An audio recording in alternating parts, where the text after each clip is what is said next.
Bonjour à tous et à toutes, j'espère que vous allez bien. Continuons notre lecture du livre « Le moi n'existe pas », chapitre 2. Je vous souhaite une bonne écoute.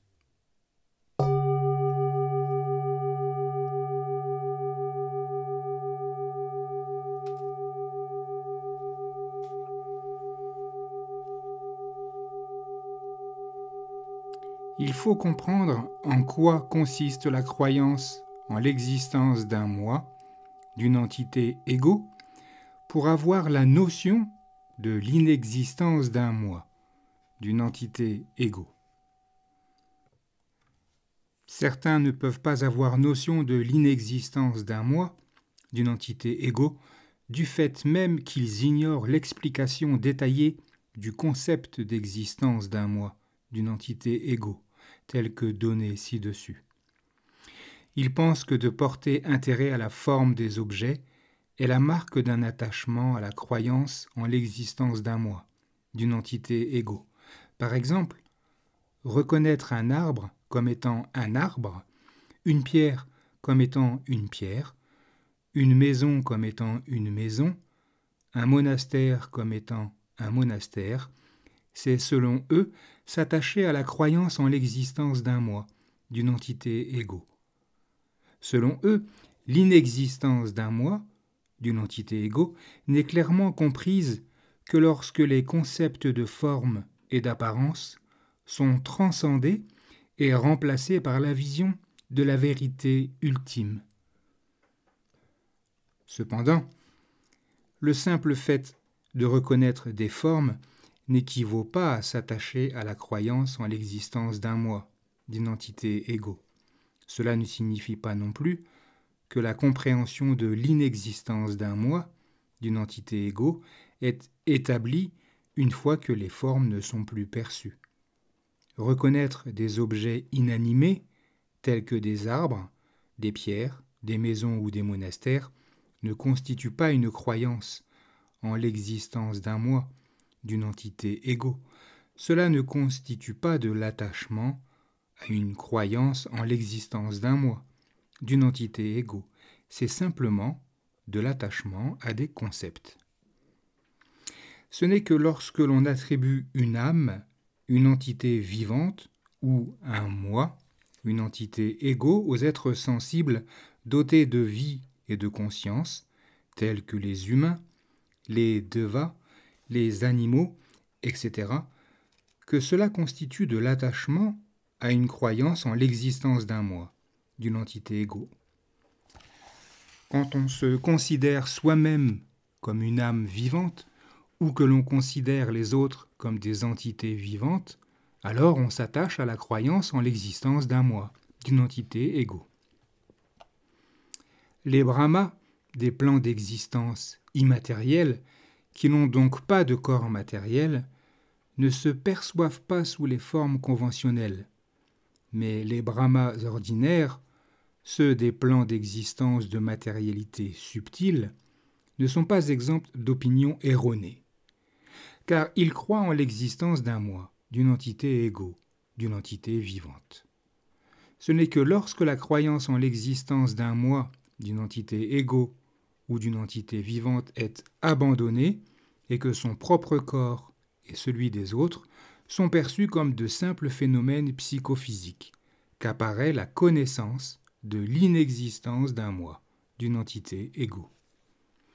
Il est essentiel de développer une véritable connaissance de l'inexistence d'un moi, d'une entité ego.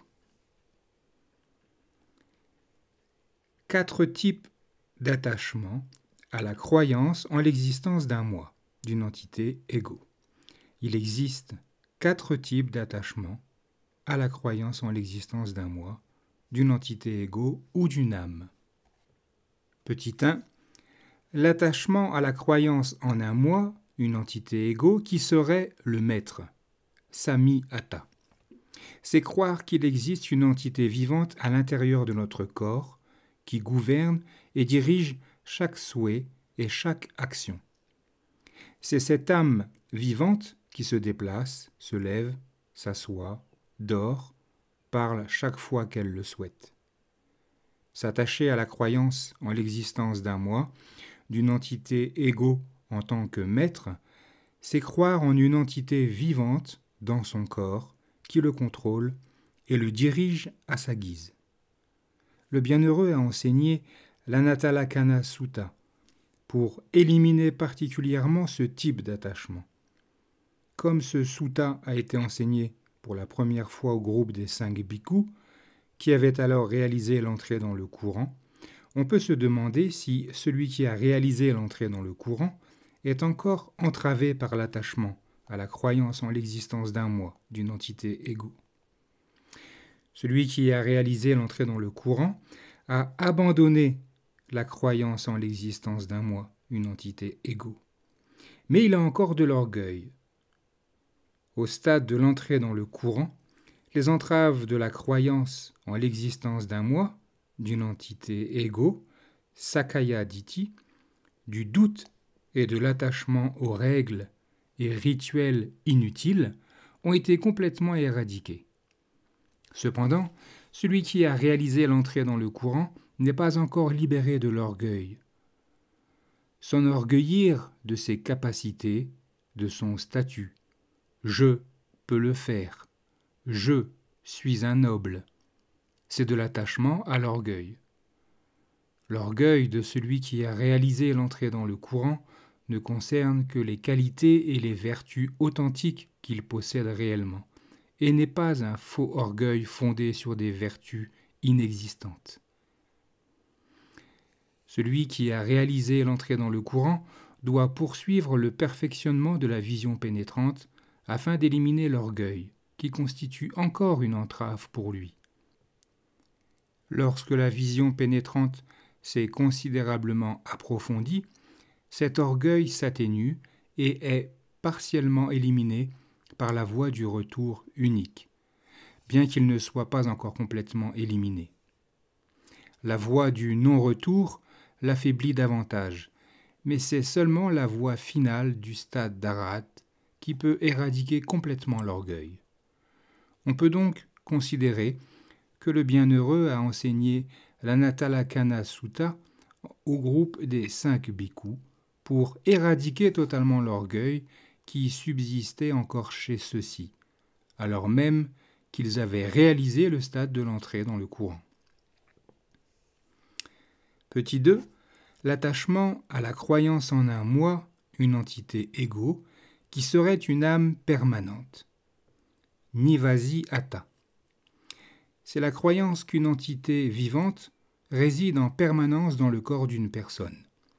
Selon la croyance commune, on existe en permanence en tant qu'être vivant du moment de la naissance jusqu'au moment de la mort. C'est de l'attachement à la croyance en un moi, une entité ego en tant qu'âme permanente. D'aucuns soutiennent que rien ne subsiste après la mort. C'est la croyance erronée de l'annihilisme. Pour d'autres, tenant de la croyance erronée en l'idée d'éternité, l'entité vivant dans le corps n'est pas détruite à la mort, mais perdure dans un nouveau corps, dans une nouvelle existence. Si le bienheureux a enseigné l'Anatalakkhana Sutta, c'était bien dans le but de supprimer ces deux conceptions erronées et l'attachement à l'orgueil. Il s'agissait pour lui d'éradiquer l'orgueil qui entravait les 5 bhikkhus et d'autres nobles, comme d'éliminer ces deux visions erronées et l'orgueil chez les gens ordinaires. Tant que l'on s'attache à la croyance en l'existence d'une entité vivante, on soutient l'idée que le corps peut être contrôlé. Il est entendu que l'Anatalakkhana Sutta a été délivré pour supprimer non seulement l'attachement à la croyance en l'existence d'un moi, d'une entité ego en tant que maître, mais aussi en tant qu'âme qui perdure. Une fois que l'attachement à la croyance en l'existence d'un moi, d'une entité ego en tant que maître est supprimé, les autres types d'attachement à la croyance en l'existence d'un moi, d'une entité ego, et les autres visions erronées sont simultanément complètement éradiquées. Petit 3. L'attachement à la croyance en un moi, une entité ego qui agirait. karaka atta. C'est la croyance qu'une entité vivante ou un moi, une entité égo, exécute chaque action physique, verbale ou psychique. Cet attachement à la croyance en l'existence d'un moi, d'une entité égo en tant qu'auteur d'action, concerne davantage l'agrégat des formations psychiques. Sankarakanda. J'y reviendrai plus en détail lorsque nous aborderons cet agrégat. Petit 4. L'attachement à la croyance en un moi, une entité égo qui ressentirait. Vedaka atta. Il s'agit de croire que toutes les sensations agréables ou désagréables sont ressenties par une entité vivante ou par un moi, une entité égo. Cette forme d'attachement concerne l'agrégat des ressentis, Vedana Kanda, que j'aborderai en détail lors à la pleine lune du mois de juin.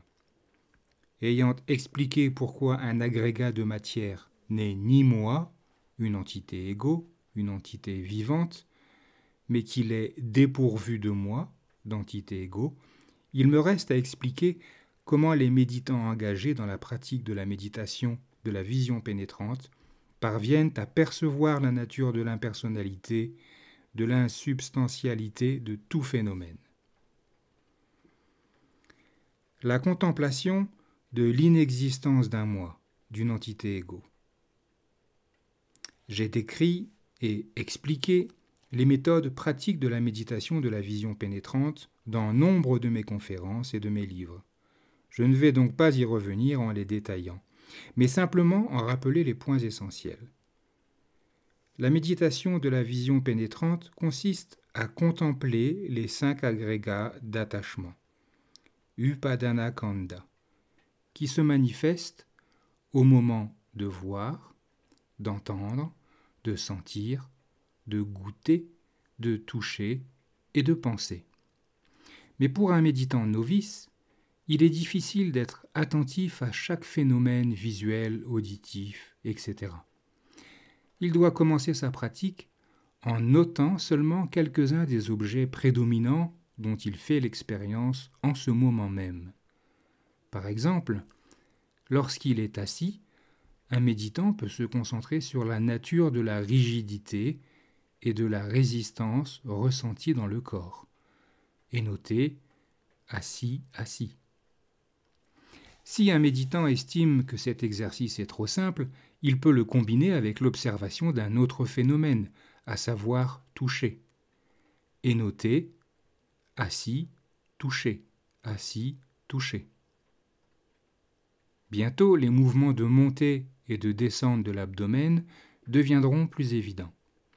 Alors, si l'on note avec une attention lucide, tension lors de la montée de l'abdomen et détente lors de la descente, on en vient à voir distinctement les phénomènes de raidissement, de résistance, de détente, de relaxation, c'est-à-dire de mouvements qui se produisent à l'intérieur de l'abdomen. Ce sont les caractéristiques, la fonction et la cause immédiate de l'élément du mouvement. Vayodhatu. Cette contemplation et cette pratique de noter les phénomènes sont conformes au Visuddhimagga, qui stipule que la nature des consciences doit être comprise en observant leurs caractéristiques, leurs fonctions, leurs manifestations et leurs causes immédiates. Nous demandons donc à ceux qui débutent dans la pratique de la méditation de commencer par observer la montée et la descente de l'abdomen. Cependant, l'exercice consistant à noter la montée et la descente n'est pas la seule chose à faire. Tout en notant la montée et la descente de l'abdomen, il faut également noter toutes les pensées qui apparaissent. Lorsqu'il sent de la raideur, de la chaleur, du froid ou des douleurs, un méditant doit noter ces sensations au fur et à mesure qu'elles se présentent. Lors de la flexion ou de l'étirement des membres, on doit également noter ces mouvements. Quand on se relève de la position assise, Ce changement de posture doit être accompagné d'une attention particulière.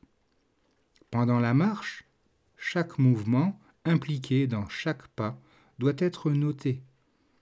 Montée, avancée, descente. Si possible, toutes les actions corporelles, y compris l'ouverture et la fermeture des paupières, doivent être observées attentivement. Lorsqu'il n'y a rien de prédominant à noter, l'attention du méditant doit se porter sur les mouvements de montée et de descente de l'abdomen. Il s'agit là d'une brève description des exercices impliqués dans la pratique de la méditation de la vision pénétrante. Pendant que l'on note la montée de l'abdomen, sa descente, les contacts tactiles au cours de l'assise, au fur et à mesure qu'ils se manifestent, on peut désirer changer de posture pour se soulager des douleurs, de l'engourdissement ou de la chaleur qui gagne les membres. Un méditant doit noter ses désirs lorsqu'ils se manifestent, mais doit demeurer immobile, sans céder immédiatement à la tentation d'étirer les membres. Il doit supporter l'inconfort aussi longtemps que possible. Si le désir d'étirer les membres se manifeste à nouveau, il faut dans un premier temps le noter comme indiqué précédemment, sans changer de posture. Ce n'est que lorsque l'inconfort devient vraiment insupportable qu'un méditant devrait étirer lentement les membres, tout en notant ses actions avec une attention lucide. Étirement, étirement. Au cours de chaque séance de méditation, de fréquents changements de posture deviennent nécessaires en raison de diverses sensations douloureuses. Avec les ajustements répétés de la posture, la nature opprimante du corps physique devient évidente. Malgré l'intention de ne pas changer de posture pendant 1 heure ou 2, il devient évident que l'on ne peut pas faire ce que l'on veut. On réalise alors que la matérialité opprime et qu'elle n'est ni moi, une entité égo, ni une âme, ni une entité vivante, mais de simples phénomènes matériels qui se produisent en fonction de conditions. Cette réalisation est la connaissance par la contemplation de l'inexistence d'un moi, d'une entité égo. On ne peut rester très longtemps ni assis, ni couché, ni debout. On réalise également que la matérialité ne nous obéit jamais, qu'elle ne satisfait pas nos souhaits, et qu'elle est donc incontrôlable. Étant incontrôlable, elle n'est pas moi, une entité égo ou une âme, mais de simples phénomènes physiques qui se produisent en fonction de conditions. Cette réalisation est la vision pénétrante de l'inexistence d'un moi, d'une entité égo. Anattanupassana Gnana. Une fois de plus, après avoir été dérangé à plusieurs reprises par les appels de la nature, alors que l'on médite en position assise ou allongée, il devient évident que la matérialité opprime, est incontrôlable, qu'elle ne se plie pas à la volonté de l'individu, et qu'elle n'est donc pas moi, une entité égo. En contemplant le comportement de la matérialité, sa nature véritablement opprimante est mise en évidence. Lorsque des impuretés corporelles, telles que le mucus, la salive, la lymphe, les larmes, la sueur, etc., s'écoulent du corps. La propreté ne peut être maintenue comme on le souhaite à cause de la nature incontrôlable de la matérialité, qui n'est donc manifestement pas moi, une entité égo. En outre, la matérialité est opprimante, car elle inflige la faim, la soif, le vieillissement et la maladie. Ces afflictions sont des vérités évidentes, même pour un observateur occasionnel. Cependant, il est probable que la notion d'un moi, d'une entité égo, persiste chez celui qui n'observe qu'occasionnellement. Ce n'est qu'en observant attentivement que l'on découvre que la matérialité n'est pas moi, une entité égo, ni une entité vivante, mais de simples phénomènes matériels qui se produisent continuellement. Ce ne sont là que quelques exemples de la nature impersonnelle de la matérialité. un méditant qui note tous les phénomènes fait l'expérience de bien d'autres qui mettent tout autant en évidence la nature opprimante de la matérialité et qui montrent clairement qu'elle ne se plie pas à sa volonté et qu'elle n'est pas lui, pas une entité égaux, puisqu'elle est incontrôlable. En notant attentivement toutes les actions corporelles, telles que se lever, se baisser, s'asseoir, se pencher, s'étirer, et en percevant comme la matérialité afflige, comment elle est incontrôlable, la réalisation apparaît par le biais de cette connaissance personnelle. Bien que la matérialité constitutive de mon corps semble être moi-même, une entité égaux, mais puisqu'elle m'opprime, elle ne peut être ni mon moi, ni mon âme, car elle ne se plie pas à mes désirs et qu'elle est incontrôlable. Je l'ai toujours prise à tort pour moi, pour mon âme. Elle n'est en réalité pas moi, une entité égaux, car elle est incontrôlable et n'est pas soumise à ma volonté. Telle est la véritable vision de l'inexistence d'un moi, d'une entité égaux. Anatanu Pasana Nana. J'ai traité de manière assez complexe la façon avec laquelle est perçue l'inexistence d'un moi, d'une entité égaux dans la matérialité. Je conclurai ma conférence aujourd'hui en rappelant la traduction résumée du texte en pali, ainsi que les points à retenir sur l'attachement à la croyance en l'existence d'un moi d'une entité égaux. Résumé sur l'inexistence d'un moi, d'une entité égaux dans la matérialité. Bhikkhu, la matérialité n'est pas moi, une entité égaux. Si la matérialité était moi, elle ne gênerait pas de l'affliction. Et il serait possible de dire à la matérialité que mon corps soit comme ceci, bien portant, que mon corps ne soit pas comme cela, souffrant. En réalité, la matérialité n'est pas moi, une entité égaux. Parce qu'elle n'est pas moi, elle génère de l'affliction. De plus, il n'est pas possible de dire en ce qui concerne la matérialité que mon corps soit comme ceci, en bonne santé, que mon corps ne soit pas comme cela, souffrant. Point à retenir sur l'attachement à la croyance en l'existence d'un moi, d'une entité égaux. Petit 1. L'attachement à la croyance en l'existence d'un moi, d'une entité égaux en tant que maître, Sami Atta. C'est de croire en une entité vivante qui contrôle et dirige à sa guise. Petit 2. L'attachement à la croyance en l'existence d'un moi, d'une entité égaux, en tant qu'âme permanente, Nivasi Atta, et la croyance en une entité vivante résidant en permanence dans le corps. Petit 3. L'attachement à la croyance en l'existence d'un moi en tant qu'auteur de ses actes, Karaka Atta, est la croyance qu'une entité vivante est à l'origine de chaque action physique, verbale et psychique. Petit 4.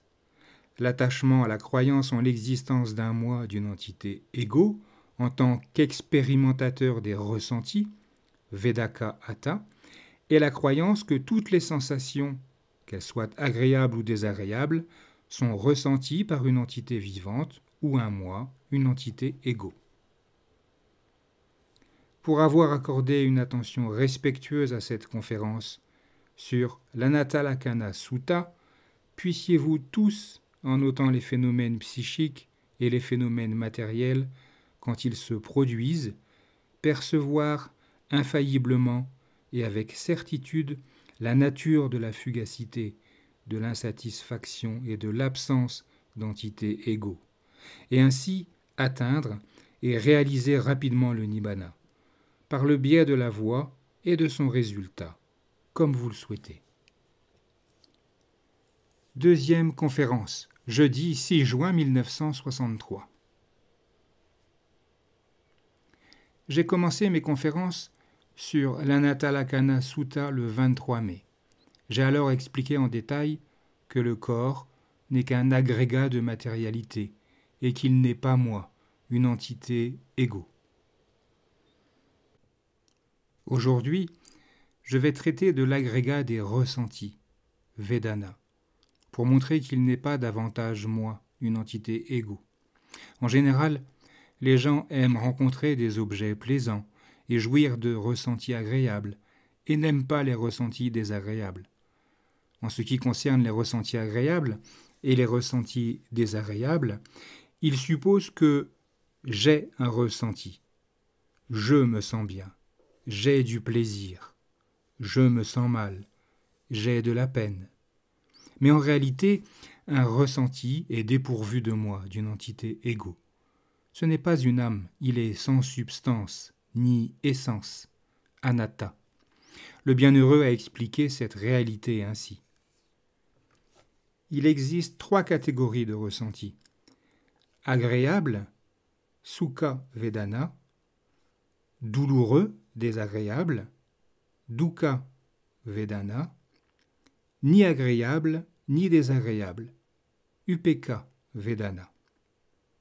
Les ressentis ni agréables ni désagréables ne sont pas très aisés à discerner. Seuls les ressentis agréables et désagréables sont communément connus et évoqués. Il est tellement agréable de sentir le contact d'une brise ou d'une eau fraîche par temps de forte chaleur. Combien est-il réconfortant d'être enveloppé dans de chaudes couvertures de laine pendant une période de froid. On se sent à son aise après avoir étiré ses membres ou changé de position pour soulager une raideur dans une articulation. Toutes ces sensations de confort ressenties au contact d'objets agréables ne sont rien d'autre que des ressentis agréables. Mais les êtres sensibles les considèrent comme étant eux-mêmes. Je me sens bien, je me sens à mon aise. C'est pourquoi ils sont toujours à la recherche de sensations agréables. Les souffrances qui proviennent du contact avec des objets déplaisants, sensations de chaleur, de fatigue dans les membres, désagréments dus à un froid intense, démangeaisons, etc., sont classifiés comme sensations désagréables. Ce que les êtres sensibles considèrent également comme étant eux-mêmes une entité égo. J'ai mal, j'ai chaud, j'ai des démangeaisons, je ressens quelque chose de désagréable. Les gens agissent pour éviter autant que possible les contacts avec des objets déplaisants. Cependant, lorsqu'ils sont affectés par une maladie quelconque qui afflige le corps, ils doivent inexorablement endurer des douleurs.